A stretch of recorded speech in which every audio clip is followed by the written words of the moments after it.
All set, Madam Clerk?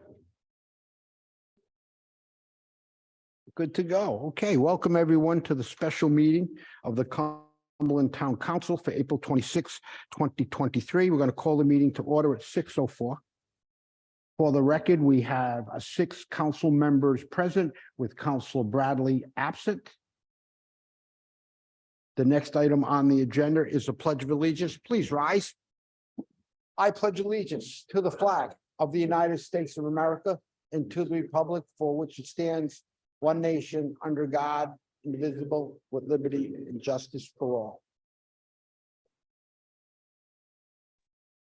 Next item on the agenda is old business. We have a resolution. It's resolution 23-29.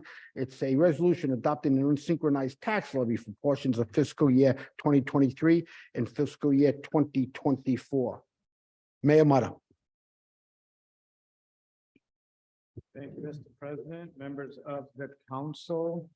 We do have I'm going to start off with a little bit of a PowerPoint presentation, which we did get to you kind of late this afternoon. Apologize for being late a couple minutes here, but I'm going to be under control here shortly. Okay, so is it gonna come up there?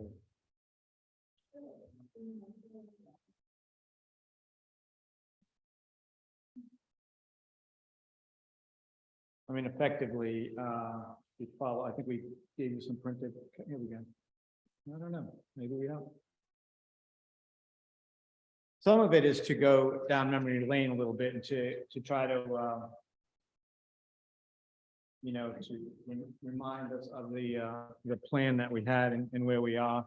So there was a presentation that we made back in February of 2019, which was early on, which talked about having a structurally balanced budget and the reasons for that. But, in the grand scheme of things, we knew that we had an $83 million voter approved school bond that we needed to prepare for. And so even without that, you would want to have a structurally balanced budget where you were not using fund balances as revenue sources to balance operating expenses. So and there may be some recollection, but at the time that began back in 2018 at an amount of 3.4 million plus.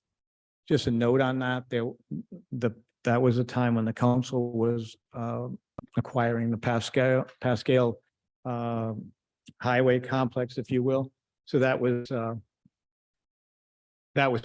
embedded inside that number. But in the 2019, it was at 1.7, and we had effectively thought that we could whittle that down in a 2 or 3 year time frame.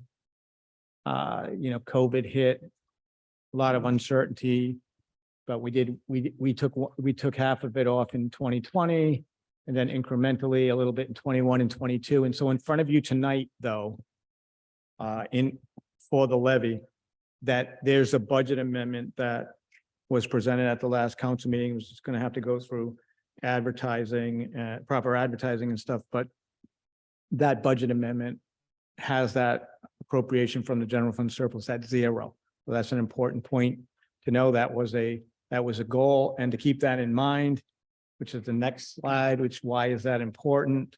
We're going to be in August. We are going to be going to market to borrow that $83 million. We've done the bond anticipation notes and other temporary financing, but in August we are going to actually borrow that long term, and so that will prompt a bond rating review. And obviously we want to be as prepared as possible, and we want to have a budget that reflects that. We also want to, be prepared for, and we've demonstrated that in the past from Hilltop.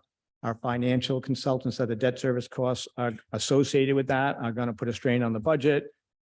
So that's all. This has been part of the plan, even from day one. So next slide, sir.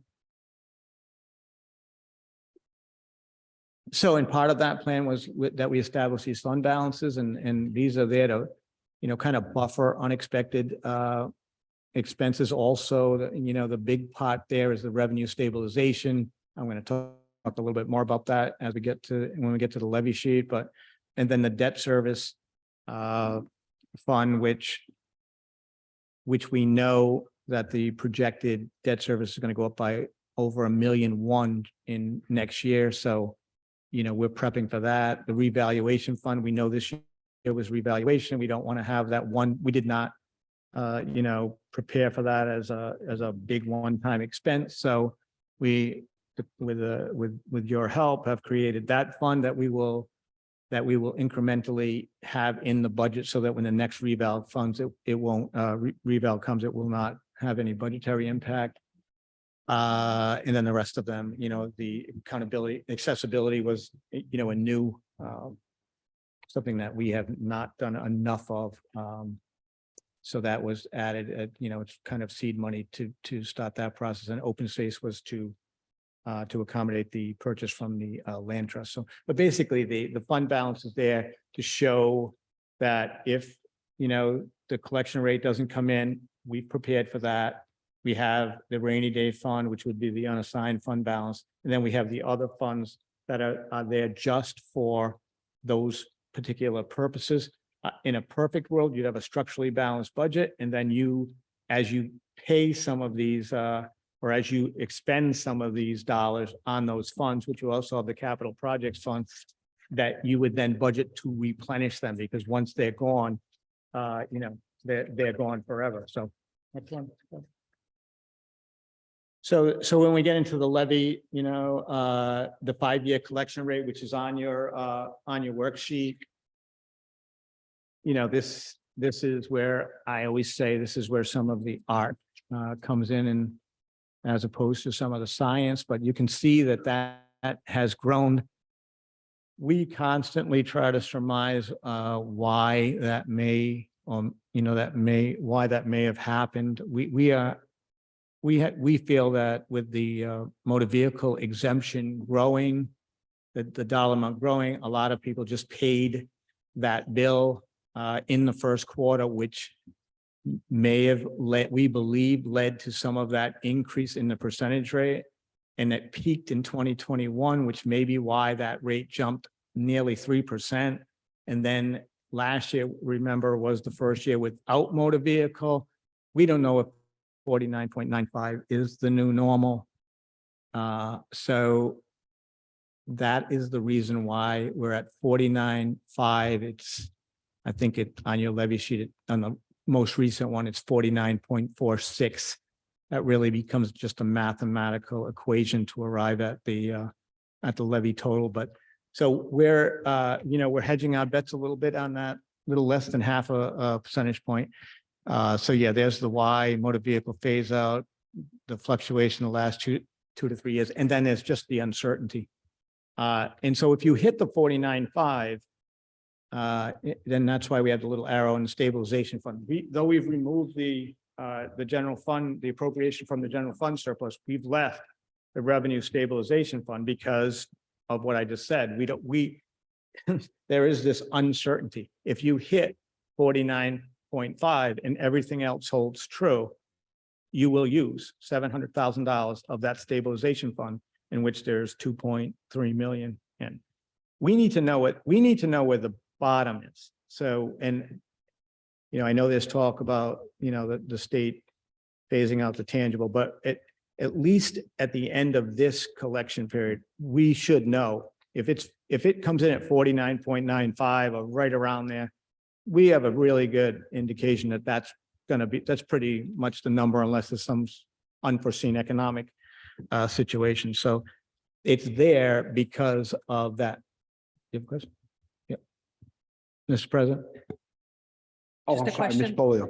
So what I think I heard you say is at the front end of this, around 2019, 2020, as they were doing the motor vehicle phase out, you are thinking that folks just went ahead and paid the whole thing versus paying for it kind of quarter by quarter as it got smaller and smaller. As the exemption grew, right?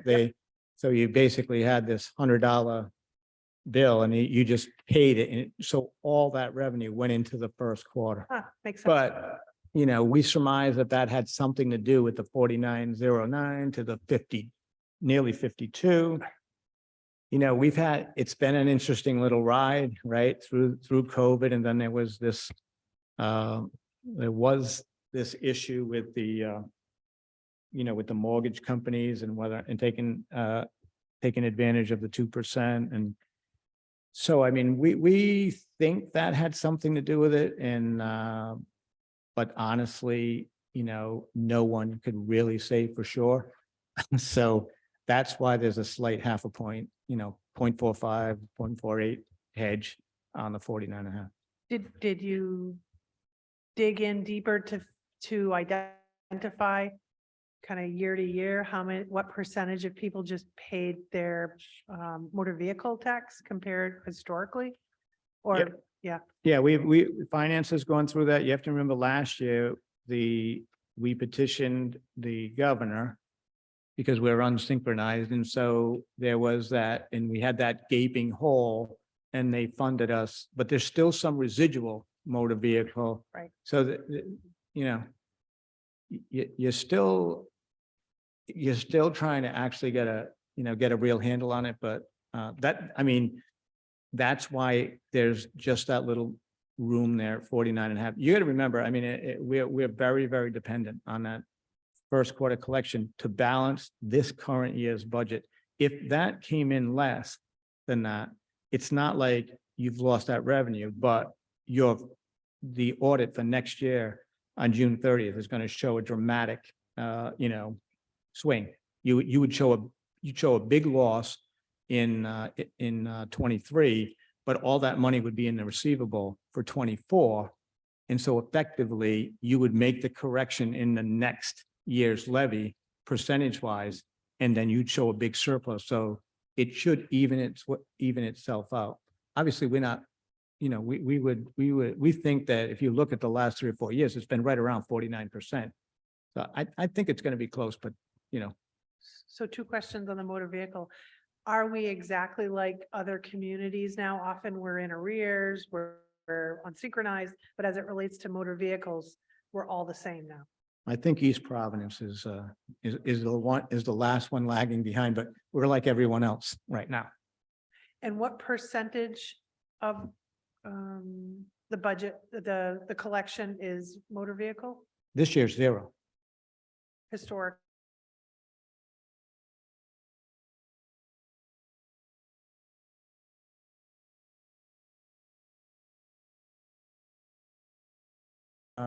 You'd have to go back each Okay. year. Each year it's in there. But its total was $6 million. Thank you. At the very beginning was 6,023,000, something like that. Thank you. Thank you. Just before we go any further, for the record, Councilor Bradley is now in attendance at 6:06.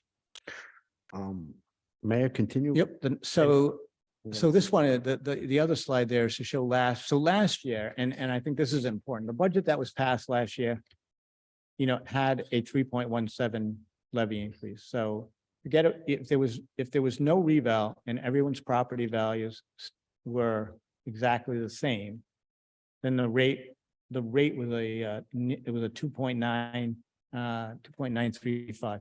So if you took your revalue, your assessment of last year and multiplied it by 1543, in the absence of a reval, that would have been the number.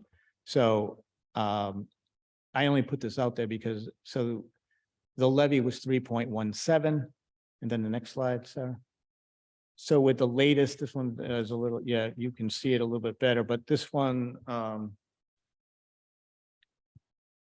because the assessment value is changing day to day, not going to make a big change overall, but because the assessment number is 5,530,405,759, it has changed since we presented it.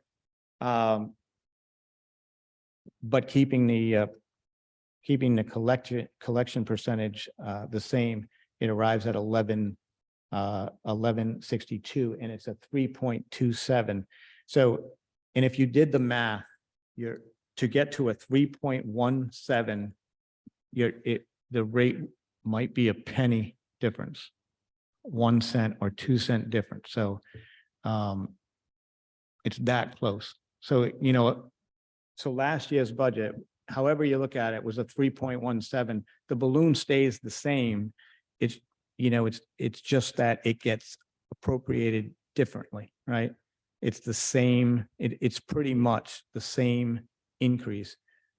But because of the revaluation, it's going to get apportioned differently. But so that rate is very consistent with what was approved in last year's budget. And just to go through the exercise, if you, I know I have it here somewhere. If you were to, at 3%, I think it's 1158. Yeah, 1158.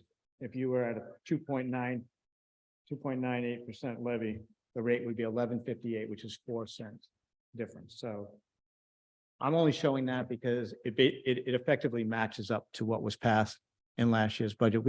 We'll talk about how you might want to change that later, but on the levy sheet, the expenses, that top number, which is 110, 975, 581, that will match up exactly to your proposed budget amendment.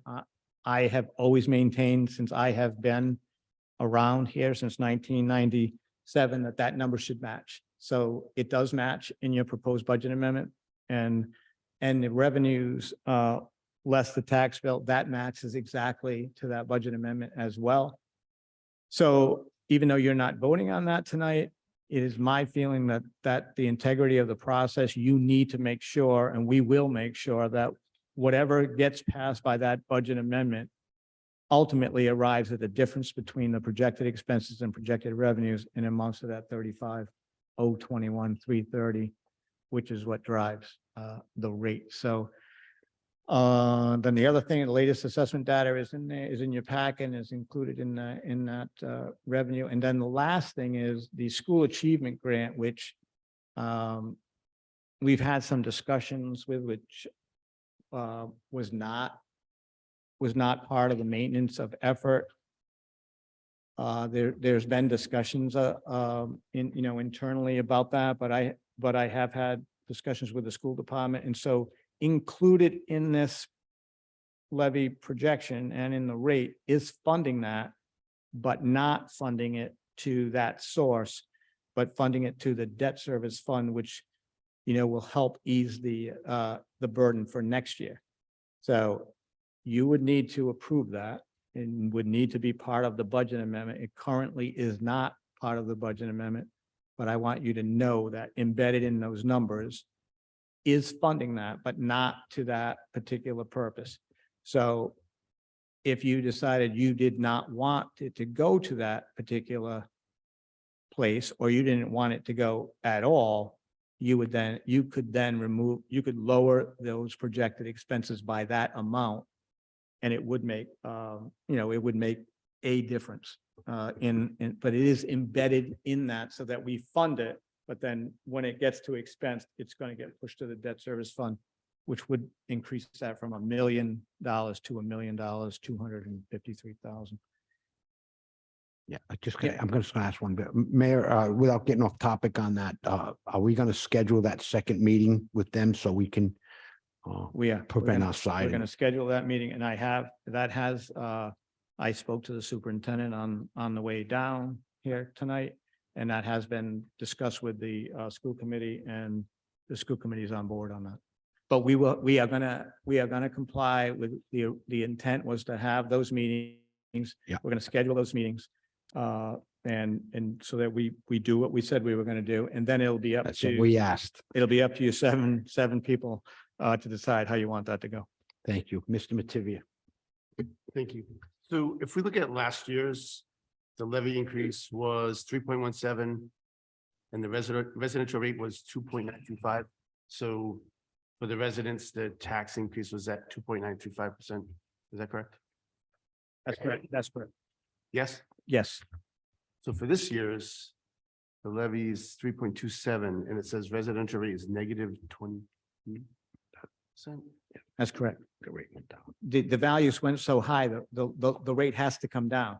So this is one of those times where Oh, it's 'cause of the reval. yeah, because the reval, if if you kept that at 1543, it'd be, I think you'd probably have to leave town. Thank you. That's my guess, but, yeah, that is, that's always the quandary. So, but when you do the exercise, if you did take your property value that it was prior and you multiplied it by 1543, and then you take the new one and multiply it by 1156, the difference of those two numbers is going to be the impact from the reval. I'm not taking, we do not participate in assessing people's values, nor do I think the government, individual entities in the government should. We should not be, looking at people's property values and deciding, what they are. So that's why you have the process that you do have. But that would be the difference. Because in absence of the reval, that's what the number would be, or very, very close to that number. So the difference between those two numbers is really the impact. So the residential rate should be about the same as last year if this is. Well, it's going there. There, just like every reval, there are going to be some that are going to pay more than they would have. There are going to be some that pay pretty much the same, and then there's going to be some that Right. 'Cause are of actually going to that. pay less. Yep. But the average, okay, thank you. Mayor, just, I think you touched on it, but I think I didn't get it. So what we're doing now is getting the reliance on fund balance down to zero. If we have to use the revenue stabilization to equal off what we lose on the collection rate, are we kind of going backwards? And is that just, if we do, is it just for the 1 year, or are we in the same boat that we got to make it up every budget year? No, that's just, I would say that's just smart budgeting because of our unsynchronized system there. So it's there. We put the money aside for it. We'll know probably in August. At that point in time, we're going to need to see where that is. My feeling is I'm hoping to propose a 24 budget that cuts that in half, and then a 25 budget that has none of that in it. And so that's the plan. And that would be your path to, I think, being on solid footing. And that was the commitment that we made, back in 2019. So if we collect 49.5% and everything holds true, you're going to use 700,000. If you collect the 49.95, you might not use any of it. Mhm. If you collect 49, you're going to be using that, plus you're going to show a deficit that will have to be picked up somewhere else. So, and it's just the way our system is. I mean, it's one of those things where, at this point, it's been a little bit up and down, and other factors have occurred that have led to that uncertainty. So that's why that money is there. And, but we're not building any holes. We're getting rid of them. Thank you. And one last one, and what happens? You've done this work, the council supported it to get down to this where we're not relying on it. What happens if BF Norton is approved and we go into this for 50 million? Well, Or is it too early? If it's too early to look at that, that's fine. It's just a question. I know we're going to be looking at that. so all the plans were, the plans were to be structurally balanced as quickly as you could do it.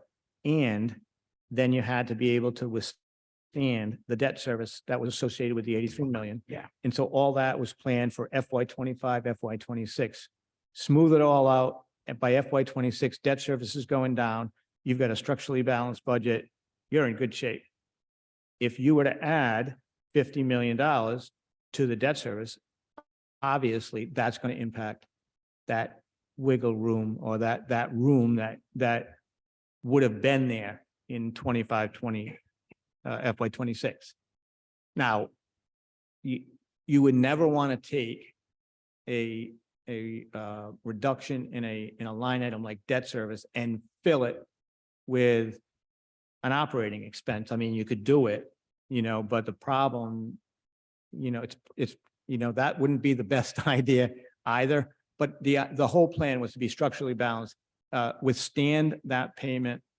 And then at that point in time, kind of reassess where you were. You have to remember that in 2018, I'll never forget it. There was the Moody's was that the town was not considering any long-term borrowing at the time. Right. And issued their report on that. And then 6 months later, we went to the voters and asked for 83 million, the biggest bond issue we ever had. So, it's one of those things where, forget about, even if you didn't have that staring you in the face, you want to be balanced.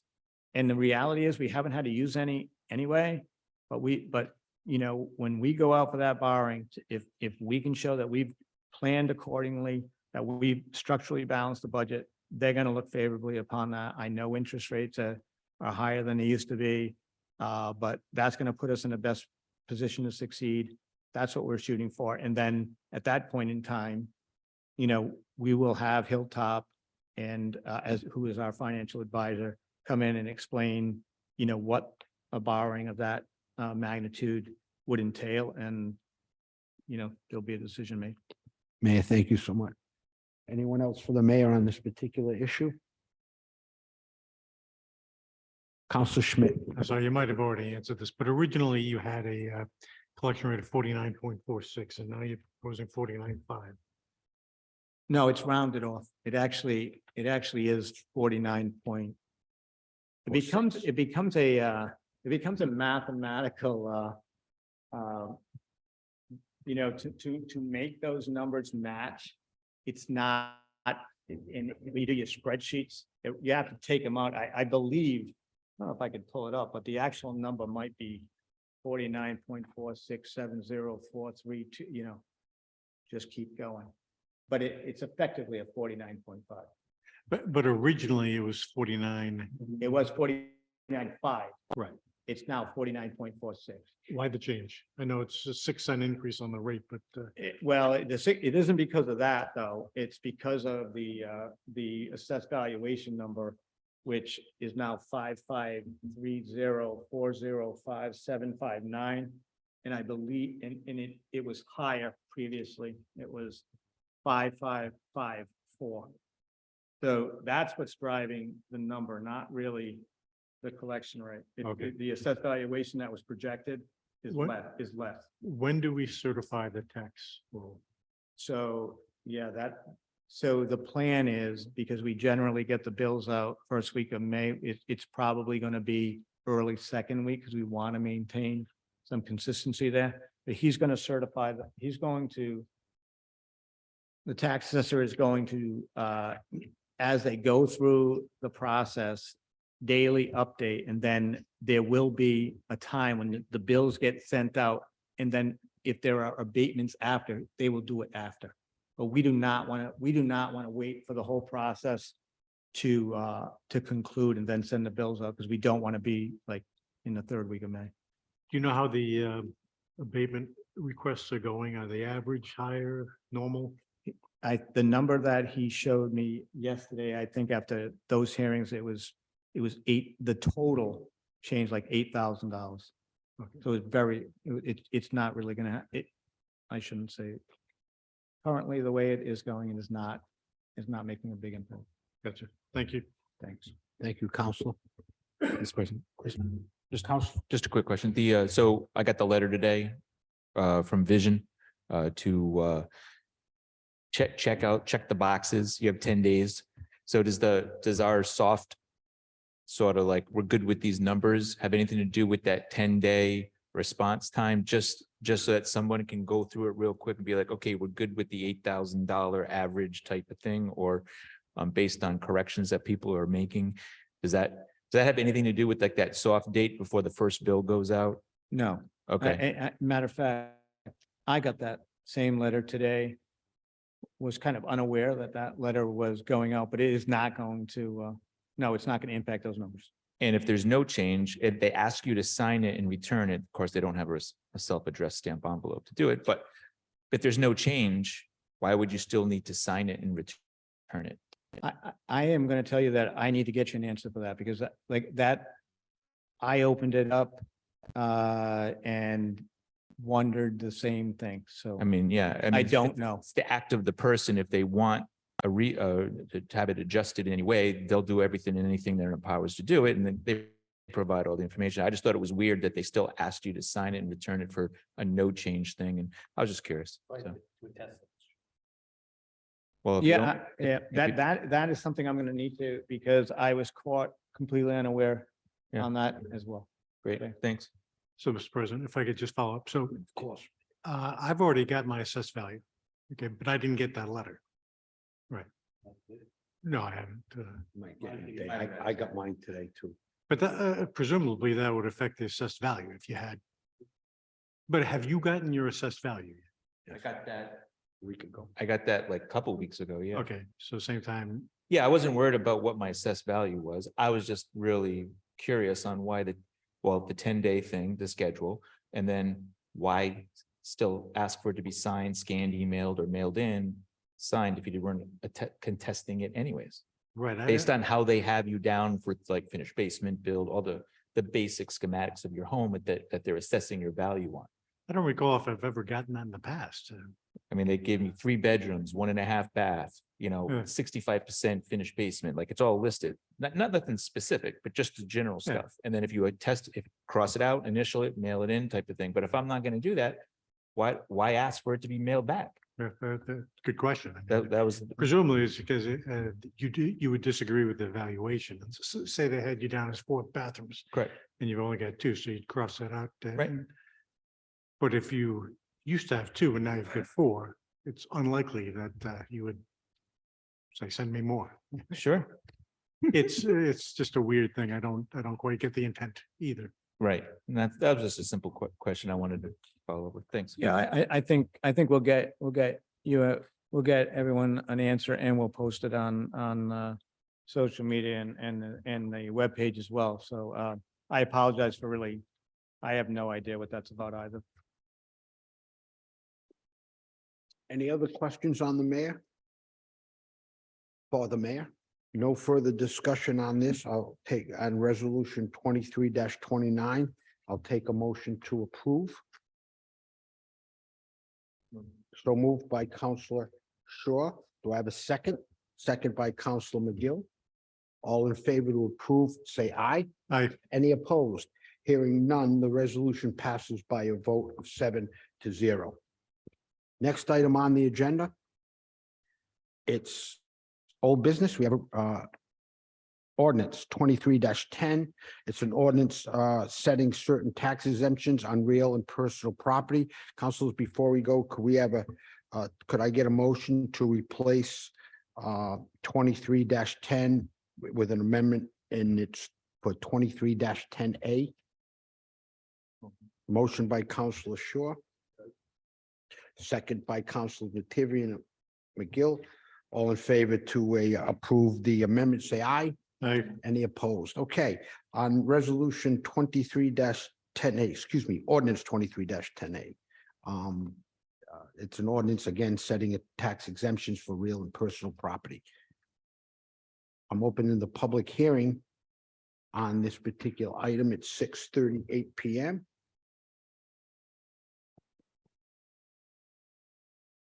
Mayor, are you handling this? Yes, Mr. President, members of council, so the amendment 2310A is just reflective of what those exemptions would be based on the 1162 that was just passed. So it's just that.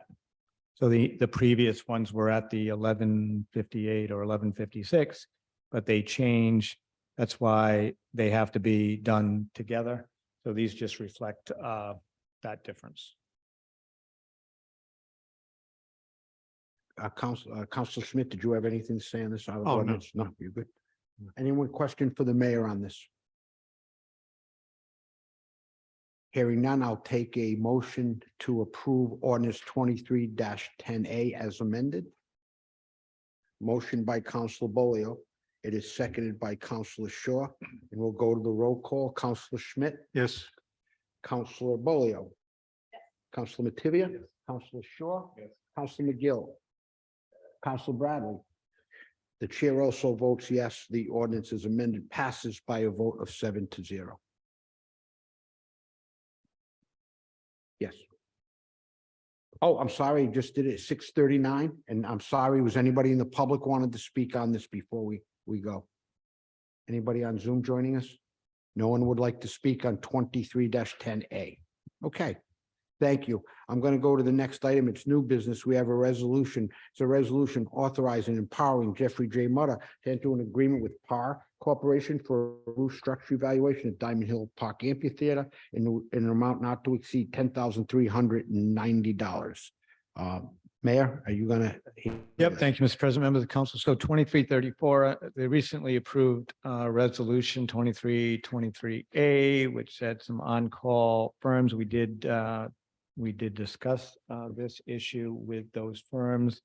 We were only able actually to get one to be able to do this in a timely fashion. And so therefore, and I don't mean that in any detriment to PAR, who for all the work at Diamond Hill Park with respect to the pond and in other areas at the park, but it is for PAR Engineering. This is the council, the town did approve, did receive, my apologies, a grant for the lighting and the sound equipment at the stage. But just, we felt it was important enough to make sure that we evaluate the structure so that it could handle the weight of those particular objects. So that is what is in front of us tonight. I have had discussions with PAR because I believe they initially talked about 6 weeks or more. Obviously, we would really love to tie some of this up at the pond and the stage, by the end of May. They're telling me that they could get the job accomplished in that time, in the 4-week timeframe. So yes, we are asking the council to approve 2334. This would come from the grant money that we did receive, and it is in the amount of $10,390. Thank you. Any question for the mayor on this resolution? Mr. President. Counselor Shaw? Thank you. Mayor, when we did did we have an evaluation done initially when we were talking about the room that was going to house all the electrical equipment for everything? Before remember we did have that discussion, right? You're looking at like, I'm trying to figure, is that the building on the side of it? Or? I thought it was like the room off the stage that was going to have like a computer. Sorry, he said, yeah.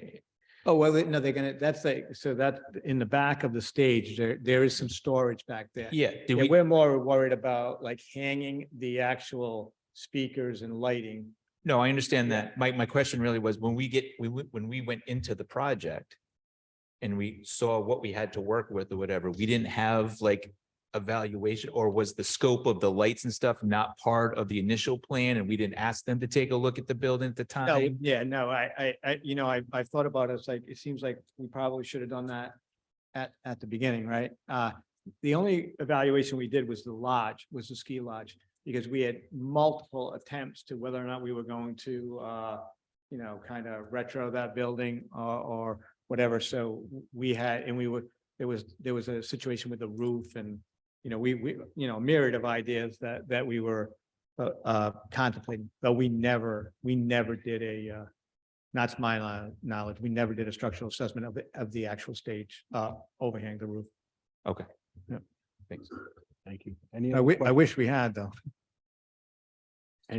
Yes, Counselor Bolio. So are you expecting the outcome of this to be, the roof's great? Or are you expecting, yeah, that's the hope, Or are you expecting that they're going to have a list of improvements that are to be made? And this does not include any of that improvement? I am hopeful that it's an exercise that results in that it is perfectly sufficient to house the structures that have been previously approved. But yes, no, this would not include any repairs. But so, yeah, I'm hopeful that it comes back and says good to go. But we do believe, I mean, there is some significant weight to the objects that are being installed, and obviously, we're seeing that kind of repurposing that area, and hopefully having re-energizing the pond. We really think that, once people see it and all the stuff that happens, that they're gonna say, maybe it wasn't a bad idea saving that pond. So we're hopeful of that. So perhaps if it was, I'm hoping it's good to go. We think that, over the years with the weight of the snow, we think it's gonna be good to go. But you know how it goes. We'll keep our fingers crossed, but we may have to make some adjustments if it isn't, but I'm thinking we're gonna be good. But that might just be maybe optimistic, but we gotta cross that bridge. Yep, thank you. Thank you. Thank you. On this resolution, can I ask a question? Of course, my background is by far in engineering, but in our building department, and since it's just an evaluation, we wouldn't have anybody on staff who could have handled something of this nature. I'm sure it wouldn't be here if we did, but I'm just It's, checking. I gotta tell you, I know, it's one of those things where, I think we're just being overly cautious Okay. and just saying, let's make sure that it's good to go. Do I think we could do it? Yes. Is it worth taking the shot at this point in time? Obviously, I don't think so. It's one of those where, because, when you, and I'm not disparaging any, but,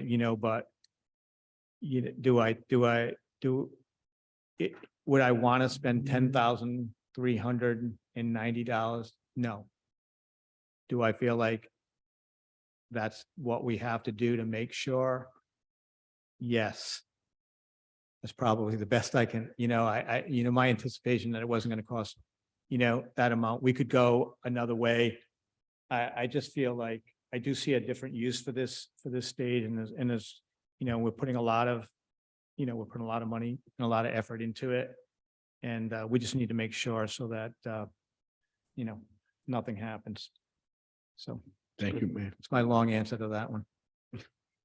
Thank you. Counselor Shaw. Follow up, thank you. So are they also going to be looking at the feasibility of electrical work throughout for it, or just strictly the structure itself and the weight it can support? I mean, are we going to full in depth of the actual building, as far as, what we plan on doing up until this point with all the No, it's just, the questions we had with ventilation, right? And all this other stuff that, like, full scope, or is it just strictly about it crumbling down? well, I know, it's just, can it handle the additional weight that the structures from the lighting and sound are gonna be, once they are attached to that stage? Will it be able to handle that? So it's strictly that. Okay. All the electrical and everything else already taken care of. It's just kind of like, we just want to make sure that you eliminate as much as you can, any possibility of, something unforeseen. I don't happening disagree. there, so. So, thank you. Thank you. Any other questions for the mayor on this resolution? I have a last one, please. Counselor Schmidt. So the funding source is the grant from Rhode Island Commerce. Is that part of a larger grant? Are we just using a chunk, or is that the grant? The grant was, I think it was 155, is it 155, 150? Yeah, it was previously, it was one of the grants that we have received. It was a total of 150,000. The council has previously approved the lighting and sound, which is underneath the 150. So we did contact Commerce, and they said that it was permissible under the grant to make sure these type of assessments. So, and we actually will still have some money left in the grant. My thought there, not on topic, but the idea would be some memorial benches around the pond. I think you're gonna see, there's, the fountain has a lighting feature and, so, kind of that whole thing, the park being, that's the park portion of the park, the venue, the playing field. So, yeah, so it is part of that $150,000 grant. Thank you, Counselor. Thank you. Anyone else? Hearing no further discussion, I'll take a motion to approve resolution 23-34. Motion by Counselor Shaw. Second by Counselor McGill. All in favor to approve, say aye. Aye. Any opposed? Hearing none, the resolution passes by a vote of 7-0. Next on our agenda is public comment. Is anybody in the chamber would like to address the council? If they do, please state your name and address for the record. Mr. Vecchio.